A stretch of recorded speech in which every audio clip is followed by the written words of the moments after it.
السلام علیکم ورحمۃ اللہ وبرکاتہ۔ کیا حال ہے آپ سب کے؟ ٹھیک ہے؟ اللہ تعالیٰ سب کو صحت اور ایمان کی بہترین حالت میں رکھے، آمین ثم آمین۔ یہ جو سوال ہے، انہوں نے کہا ہے کہ میری بیٹی جو ہے ماشاءاللہ سمجھدار ہے، 12-13 سال کی ہے بچی، لیکن گھر میں جب بھی کبھی لڑائی جھگڑا ہوتا ہے تو وہ بالکل خاموش ہو جاتی ہے۔ وہ کسی کے لیے کچھ بھی نہیں بولتی، نہ بعد میں نہ اس وقت۔ تو یہ کیا وجہ ہے اور اس کا کیا حل ہو؟ تو وجہ یہ ہے کہ گھر میں ہو سکتا ہے کہ لڑائی جھگڑا بہت زیادہ ہوتا ہو اور آپ والدین بہت زیادہ جھگڑا کرتے ہو، دونوں میاں بیوی اس بچی کے لیے۔ تو اس وجہ سے وہ بچی دیکھ دیکھ کے بہت زیادہ سہم چکی ہے، یا وہ ڈپریشن میں چلی گئی ہے اور بہت زیادہ وہ پریشان ہے۔ یا تو یہ وجہ ہو سکتی ہے، یا پھر جو بھی وجہ ہے ڈاکٹر سے ملنا پڑے گا اس کو۔ آپ ڈاکٹر کو دکھائیے۔ اور گھر کے اندر لڑائی جھگڑے کا ماحول وہ کب سے دیکھ رہی ہے؟ یہ بھی ہو سکتا ہے کہ وہ جب سے پیدا ہوئی ہے بچی، جب سے وہ گھر کے اندر لڑائی جھگڑے والا ماحول دیکھ رہی ہو، اور اس کی وجہ سے وہ بچی بہت زیادہ پریشان رہتی ہو۔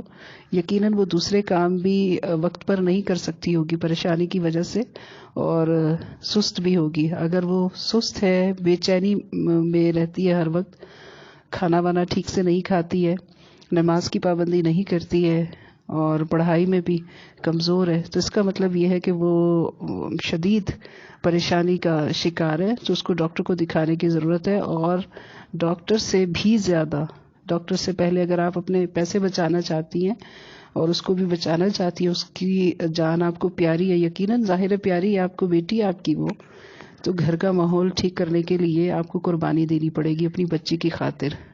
اللہ کی خاطر نہیں دی تو اب بچی کی خاطر دینی پڑے گی۔ بہتر یہی ہے کہ جو کام بھی کیا جائے اللہ کے لیے کیا جائے۔ جب اللہ کے لیے انسان کرتا ہے تو اس کا صلہ بھی اللہ تعالیٰ لوگوں کے ذریعے ہی دیتا ضرور ہے، لیکن جو کام، جو عاجزی، جو نیکی، جو انکساری تواضع اللہ کے لیے نہیں بندوں کے لیے کی جاتی ہے نا، ڈر کے لیے کی جاتی ہے، خوف کے لیے کی جاتی ہے، رشتوں کو قائم رکھنے کے لیے کی جاتی ہے، تو بس پھر اس کا صلہ ایسے ہی ہوتا ہے۔ لوگوں کے لیے کر رہے ہوتے ہیں نا، تو لوگ تو بہت تھوڑے دلے ہوتے ہیں، کمزور ہوتے ہیں، کبھی کر کے جتا دیتے ہیں، کبھی لڑنا شروع کر دیتے ہیں کہ میں اتنا کام کرتی ہوں، مجھے صلہ کیوں نہیں ملتا، مجھے کبھی صلہ ہی نہیں ملا۔ تو اس وجہ سے لڑائی جھگڑے ہوتے ہیں، اس وجہ سے شکایتیں ہوتی ہیں۔ تو جو کام کریں اللہ کے لیے کریں۔ اللہ کے لیے جب ہم نیت کر لیں گی تو انشاءاللہ سارے لڑائی جھگڑے وہیں ختم ہو جائیں گے۔ جو کام ظاہر ہے ہم نے کام تو کرنا ہی کرنا ہے نا۔ یہ جو جسم بنایا ہے لوہے کی طرح کا، جو مضبوط جسم ہے، جس کو جہاں چلاؤ چل پڑتا ہے، جو کام کراؤ، گناہ کے کراؤ، ثواب کے کراؤ، اچھے کراؤ، برے کراؤ، جو کام آپ نے اس جسم سے لینا ہے آپ لے سکتی ہیں۔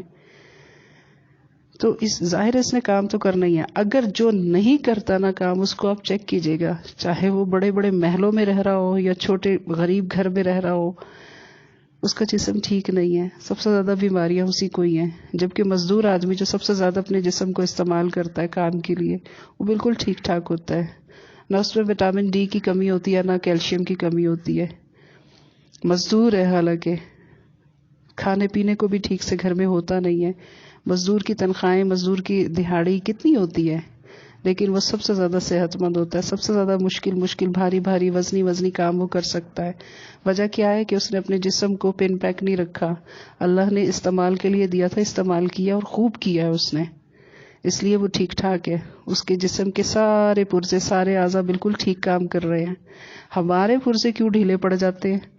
جب ہم خود ڈھیلے پڑ جاتے، جب کام نہیں کرتے، جب جتاتے رہتے ہیں کر کے، اور گنتے رہتے ہیں میں نے یہ کیا، میں نے یہ کیا، میں نے یہ کیا، پھر کر کے پھر کبھی شوہروں کے سامنے لڑنے بیٹھ گئے، سارا دن کام کرتی ہوں جیسے احسان کرتے ہیں۔ کبھی یہ نہیں سوچا کہ جو شوہر باہر جاتا ہے، مزدور بھی ہے نا، ایک مزدور ہے، جھاڑو دینے والا بھی ہے، یا دفتر میں بیٹھنے والا، سب سے زیادہ جو مشکل کام ہوتا ہے اپنی انسلٹ کروا کے برداشت کرنا، اور پھر خود کو نارمل بھی رکھنا ہے، مسکراتے ہوئے بھی رہنا ہے۔ پھر تو کتنے مزے کی زندگی اللہ پاک نے عورت کی بنائی ہے کہ وہ گھر کی سربراہ ہے، مالکن ہے گھر کی، اپنی مرضی سے جب دل کرے کام کرے، جب دل کرے آرام کرے۔ جبکہ آدمی بیچارہ ہر وقت سختی میں ہے، چاروں طرف اس کو ڈانٹ ہی ڈانٹ پڑ رہی ہوتی ہے، اور پھر بھی عورت ناشکری کر رہی ہوتی ہے کہ میں اتنے کام کرتی ہوں، بس یہی رونا ہوتا ہے اس کا کہ میں کام کرتی ہوں. تو یہ ناشکری کرنے سے لڑائی جھگڑے تو ظاہری سی بات ہے گھر میں پیدا ہوتے ہی ہیں، یا کبھی زمین جائیداد کے جھگڑے ہو گئے اس میں. اب دیکھیے جو اللہ پاک نے آپ کا حصہ رکھا ہے وہ آپ کو مل کے رہے گا، دنیا میں نہ صحیح آخرت میں، مرنے سے پہلے نہ صحیح مرنے کے بعد اس کا اجر آپ کو ملتا رہتا ہے نا. اگر انسان صبر کرتا ہے، اللہ کے لیے صبر کر لیتا ہے، اللہ کے لیے اپنا حق چھوڑ دیتا ہے کہ چلو ٹھیک ہے لڑائی جھگڑا فساد ہوگا تو میں اللہ کی خاطر چھوڑ دیتی ہوں، میرا اللہ مجھے رزق روٹی پانی جو اللہ دے ہی رہا ہے تو وہ تو اللہ کے ہاتھ میں، وہ تو مجھ سے کوئی نہیں چھین سکتا، تو وہ تو مجھے مل رہا ہے نا. تو اگر کوئی میرا حصہ مجھے نہیں دے رہا، یہ میرے گناہوں کی وجہ سے کوئی نہیں دے رہا ہوگا، تو اگر نہیں دے رہا تو میں اپنے اللہ کو پکاروں، اللہ سے مانگوں، اللہ سے لیے اس کے لیے جزا سزا ہدایت مانگوں. میں کیوں خود مقابلے کروں اور گھر کی فضا کو خراب کروں؟ اتنے جو معصوم بچے اللہ پاک نے دیے ان کو میں کیوں بیمار کروں اپنی وجہ سے؟ تو یہ تھوڑی سی اگر قربانی انسان دے لے تو بڑے بڑے فتنوں سے، بڑے بڑے فسادوں سے، اس دماغ کو جو اللہ نے بڑا خوبصورت بنایا ہے اس کے اندر اچھی یادیں محفوظ کرنے کے قابل ہم رہ سکتی ہیں، اور بری یادوں سے، بری باتوں سے اور پریشانیوں سے بچ سکتی ہیں. یہ جو ہسپتال میں اتنے مریض بھرے پڑے ہیں، پاگل خانوں میں پاگل خانے بھرے پڑے ہیں پاگلوں سے، تو ان سب کا مسئلہ کیا ہے؟ کبھی ملیے ان سے، کبھی پوچھیے ان سے. سب کی ایک ہی بات ہے کہ پریشانی کیوں ہوئی؟ کام کرنے کی وجہ سے ہوئی ہے، یا کام تو کیا لیکن صلہ نہیں ملا، یا پھر کیا ہے کہ حصہ نہیں ملا. یہ ہے دنیا کے دکھ. اور دنیا کو کیا فرمایا نبی پاک صلی اللہ علیہ وسلم نے؟ لعنت زدہ ہے. تو اس لعنت زدہ کی چیز ملعون کے لیے ہم اتنا فکر مند ہوتے ہیں کہ خود کو ضائع کر دیتے ہیں. نبی تو یہ کہہ گئے ہمارے صلی اللہ علیہ وسلم کہ یہ دنیا جو ہے ملعون ہے، اس میں غرق نہ ہو جانا، اس میں ڈوب نہ جانا، یہ تمہارے لیے بنی ہے، تم اس کے لیے نہیں بنے. تو ہمارے یہ حالات ہیں. دیکھیے اولاد جو ہے اللہ تعالیٰ کی بہت بڑی نعمت ہے، اس سے پیار کیجیے، اس کی قدر کیجیے، اس کا خیال رکھیے، اس کے حقوق ادا کیجیے اللہ کے لیے. اللہ تعالیٰ پھر بچوں کے دل پہ خود ہی آپ کا ادب احترام بھی ڈال دے گا اور بچوں کو صحت تندرستی بھی دے گا. آپ سوچئے جوان بچی ہے اور بچی ہے، بچہ بھی نہیں ہے، کل کو اس کی شادی بھی ہو رہی ہے، آپ اس کو یہاں تو نہیں رکھیں گی اپنے پاس کہ ساری عمر آپ نے اس کو اپنے پاس رکھنا ہے. 4-5 سال کے بعد نہیں تو 6-7 سال کے بعد اس کی شادی ہو رہی ہے. تو اگر وہ بیمار ہوئی، یہاں ماں باپ اسے نہیں سنبھال رہے، تو آگے آپ ظلم نہیں کریں گی کیا جب اس کا رشتہ کریں گی؟ ظاہر ہے پھر تو آپ نہیں بتائیں گی کہ میری بیٹی کو یہ اور یہ مسائل بھی رہے ہیں. تو جو بچی گھر سے ہی بیمار گئی ہے تو وہ آگے جا کے جو گھر کے اندر پرسکون نہیں ہے، مسکرا نہیں سکتی اور خاموش رہتی ہے، ظلم ہوتا ہوا دیکھتی رہتی ہے چپ کر کے، تو وہ آگے جا کے کیا تربیت کرے گی اپنے بچوں کی؟ وہ اپنے شوہر کا کیا خیال رکھے گی؟ سوچئے. تو اچھی خاصی پریشانی کی بات ہے یہ. میرا مقصد آپ کی دل آزاری کرنا یا پریشان کرنا نہیں ہے، آپ کو توجہ دلانا ہے میرا مقصد کہ آپ توجہ دیں بچی پر اور اپنے حالات پر، اور نماز کی پابندی کریں، اور روزانہ کم از کم 2 نفل یا نفل پڑھنے کا اگر وقت نہیں ہے تو استغفار کی تسبیح لازمی پڑھیں. اور انبیاء کرام کی جو دعائیں ہیں نا، توبہ استغفار کی دعائیں ہیں، جیسے ربنا ظلمنا انفسنا وان لم تغفر لنا وترحمنا لنکونن من الخاسرین، یہ دعا بھی پڑھیں. استغفر اللہ ربی من کل ذنب واتوب الیہ، یہ دعا بھی پڑھیں. لا حول ولا قوۃ الا باللہ، یہ دعا بھی پڑھیں. اور گھر میں امن و امان سکون قائم رکھنے کے لیے ایک تو شکایت کرنا بالکل چھوڑ دیجیے، شکایت نہیں کرنی، ٹھیک ہے؟ اللہ سے کریں، جتنی کرنی اللہ سے کریں، بندوں سے نہیں کریں، نہ شوہر سے، نہ نندوں سے، نہ ساس سے، کسی سے بھی نہیں، نہ بچوں سے. جو گلا شکوہ ہے آپ کریں، ضرور کریں، اپنی بھڑاس ساری نکالیں مصلی پہ، جائے نماز پہ بیٹھے، نماز سے پڑھ کے جب فارغ ہو جائیں، جس نماز کے بعد آپ کو زیادہ ٹائم ملتا ہے، جیسے تہجد ہو گئی، فجر ہو گئی، عشاء ہو گئی، یا ظہر کی نماز یا فجر کی نماز، جو بھی نماز، اس کے بعد بیٹھ کے لمبی لمبی دعائیں مانگے، سارے شکوے اللہ کے آگے رکھیں، ٹھیک ہے؟ اور خوب وہاں پر اپنی بھڑاس، اپنا ڈپریشن نکالیں، بجائے اس کے کہ آپ ڈاکٹر کے پاس جائیں اور وہ پیسے آپ وہاں جا کے اپنے شوہر کی کمائی خرچ کریں. اپنے اوپر یہاں ایسے آپ اللہ کو راضی کریں، اور وہی پیسے جو ڈاکٹر کو دینے وہ اپنی ذات پہ لگا لیں، اپنے اچھے اچھے کپڑے بنا لیں، اپنے گھر کی چیزیں بنا لیں، اپنے بچوں پہ لگا لیں، اپنے لیے اچھی خوراک لے لیں. ٹھیک، ایک تو یہ کام کریں. دوسرے، گھر کے اندر میوزک، ٹی وی کی آواز یا تو بالکل بند کر دیں، ختم کر دیں گھر سے یہ چیزیں، کہ ٹی وی کی آواز جو ہے، میوزک کی بات کر رہی ہوں. خبریں بے شک چلائیں آپ، ویسے تو اس میں بھی میوزک ہوتا ہے، تو جتنا مطلب یہ کہ یہ شیطان کو خوش کرنے والی چیزیں ہیں گھر کے اندر. یہ کارٹون ہو گئے، یہ کھلونے ہو گئے جو اس طرح کے ہیں، جیسے جانور وغیرہ ہیں، یا جانور کون سے جو بچوں کے کھلونے نہیں ہوتے، یہ آپ سجا کے رکھتی ہیں گھر کے اندر، یہ ٹھیک نہیں ہے. اس سے اللہ کا دشمن خوش ہوتا ہے، اس کو سکون ملتا ہے. تصویروں کی شکل ہے نا ایک، تو ظاہر اللہ کی رحمت نہیں آتی، رحمت کے فرشتے ہی نہیں آتے، رحمت کہاں سے آئے گی؟ اس گھر میں تو پھر ظاہر بے سکونی ہوگی. اور دوسری چیز جو ہے اونچی آواز میں ٹی وی لگانا، تو اس کی وجہ سے بھی ظاہر ہے اللہ کا دشمن سنتا ہے، وہ خوش ہوتا ہے، اس کی مرضی کے سارے کام ہو رہے ہیں گھر کے اندر. اور تیسری بات یہ کہ سلام جب بھی اکیلے گھر میں آئیں، خالی گھر میں آئیں، آپ کے سارے بچے، آپ خود، تو سلام ضرور کریں. سلام کو جب انشاءاللہ پھیلائیں گے، رواج دیں گے، گھر والے ایک دوسرے پر سلامتی بھیجیں گے، صبح دوپہر شام دعائیں دیں گے ایک دوسرے کو کہ تم سلامت رہو، اللہ کی رحمت برکت ہو تم پہ، تو ظاہر ہے انشاءاللہ دعا کی برکت سے لڑائی جھگڑوں سے محفوظ رہیں گے. اس طرح سے لڑائی جھگڑا بھی آہستہ آہستہ کم ہوتے ہوتے ہوتے ہوتے ختم ہو جائے گا. آخری بات جو میں سب کو ہی کہتی ہوں، اللہ تعالی ہم سب کو، مجھے بھی، آپ سب کو، ہم سب کو باعمل بنائے اس بات میں کہ کام کرنے سے 3 چیزوں کا خاتمہ ہوتا ہے، 3 برائیوں کا خاتمہ ہوتا ہے: گناہ، غربت. ٹھیک ہے، گناہ، غربت، بوریت. لکھ لیں یہ 3 باتیں.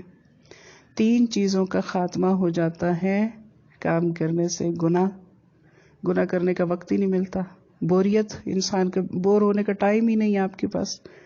ٹھیک ہے. پھر غربت، ظاہر ہے کوئی ہنر ہوگا، آپ اس کو استعمال کریں گی، 2-4 پیسے ملیں گے، پیسے نہ صحیح دعائیں ملیں گی، دعائیں نہ صحیح تحفے تحائف ملیں گے، اور دعائیں تو ملتی ہیں، دھن دولت دعا، یہ ساری چیزیں مل جاتی ہیں جب انسان کام کرتا ہے.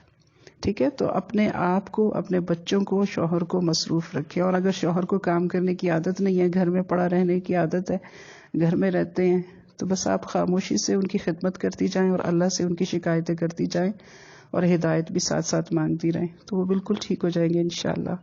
ہدایت مانگیں ان سے، ان کے لیے اللہ سے، لیکن یہ نہیں کہ ساتھ آپ روٹی دے رہی ہیں، ساتھ میں تانے دے رہی ہیں شوہر کو، ساتھ میں ان کو جتلا رہی ہیں، اور ان کو بھی پریشان کیا ہوا ہے، خود بھی پریشان ہو رہی ہیں. ایسا نہیں کرنا. انا پسندی جو ہے نا، انا، غرور، تکبر، انا، یہ ہر جگہ چل جاتی ہے. لیکن ماں باپ، سسرال، خاص طور پہ شوہر، ساس نندے سسرال والے جو ہے نا، خاص طور پہ شوہر، یہاں جس کسی نے بھی انا جب بھی کی ہے اس کا رشتہ ہمیشہ کے لیے ٹوٹ جاتا ہے. اولادیں تباہ و برباد، نسلیں تباہ و برباد، خاندان تباہ و برباد. ایک عورت کی وجہ سے، ایک عورت کتنی انسانیت کا قتل کر دیتی ہے، ایک چھوٹی سی بے وقوفی کی وجہ سے. تو یاد رکھیے، ماں باپ کے سامنے، استاد کے سامنے، اور شوہر کے سامنے، ساس نندوں کے سامنے کوئی انا نہیں ہوتی. ماں باپ جیسے تھپڑ مارے، ڈانٹ ڈپٹ کبھی کر دے، کبھی بغیر وجہ کے، کبھی وجہ کے بھی، تو اولاد اکڑتی نہیں ہے. عقل مند اولاد سمجھ جاتی ہے کہ میرے ماں باپ پریشان ہیں، میرے ماں باپ ہے، مارا ہے تو ٹھیک، مارا ہے بس، مارا ہے تو کوئی بات نہیں، کوئی مسئلہ ہی نہیں ہے. اور اسی طرح جو اچھی نیک بیویاں ہوتی ہیں وہ بھی یہ کہتی ہے کہ کوئی بات نہیں، کوئی مسئلہ نہیں، میاں بیوی میں انبن ہو جاتی ہے، میرا شوہر ہے، اس کو اجازت ہے، وہ باہر سارا دن کماتا ہے، لوگوں کی جھڑکیاں سنتا ہے، تو 2-4 تھپڑ مجھے مار کے اس نے غصہ اتار لیا تو کیا جاتا ہے. اب میں یہ نہیں کہ میں منہ بند کر لوں اور پھر بولوں ہی نہ، یا اکڑ کے، یا باڈی لینگویج سے، برے رویے سے ان پر ظاہر کروں کہ میں بڑی چیز ہوں، میں بھی آپ سے کم نہیں ہوں. تو ایسے نہ کریں، یہ اپنے اوپر ظلم نہ کریں. یہ صرف اپنے اوپر ظلم نہیں ہو رہا ہوتا، یہ آنے والی نسلوں تک کے لیے ظلم ہو رہا ہوتا ہے، ماں باپ کے اوپر بھی ظلم ہو رہا ہوتا ہے. یہ ان کی اچھی تربیت کا یہ صلہ آپ دے رہی ہوتی ہیں. ظاہر ہے ماں باپ کی بدنامی ہوتی ہے کہ اچھا یہ اس کی بیٹی ہے، یہ اس خاندان سے ہے، تو اس طرح کی حرکت نہیں کرنی چاہیے. اللہ سے صبر مانگیے. 2 چیزیں جو ہے نا اللہ تعالیٰ نے کہا ہے کہ میں جب تک انسان نہ مانگے میں نہیں دیتا، صبر اور ہدایت. تو اللہ تعالیٰ سے صبر مانگ لیں، اپنا حق اللہ سے مانگ لیں، شوہر کے لیے ہدایت اللہ سے مانگ لیں. شوہر سے گلے شکوے، لڑائی جھگڑا، ان سے پنگے مت لیں. اسی طرح ساس نندوں سے بھی. ہمارے ہاں ٹھیک ہے کہ حدیث میں، قرآن و سنہ میں ان کا کوئی خاص مقام یا کوئی خاص فضیلت نہیں ہے، لیکن انسان تو وہ بھی ہے نا، شوہر کی بہنیں تو ہے نا، شوہر کی ماں تو ہے نا، تو ان کا بھی احترام بھی کریں، ادب بھی کریں، ان کے کام بھی کریں، خاموشی کے ساتھ خدمت بھی کریں، لیکن صلہ مت مانگیں. جتنا ہوتا ہے خوشی سے کریں، جو نہیں ہوتا ان کو اچھے طریقے سے اچھے انداز میں جواب دے دیجیے، لیکن بدتمیزی بد اخلاقی نہیں، تاکہ گھر کی جو فضا ہے وہ خراب نہ ہو اور آپ کے بچے جو ہے وہ بالکل جسمانی طور پر، ذہنی طور پر ٹھیک رہیں اور ملک کا نام روشن کریں، دین اسلام کا نام روشن کریں پڑھ لکھ کر. ٹھیک ہے، دعا پہ یاد رکھیے گا. والسلام علیکم ورحمۃ اللہ وبرکاتہ.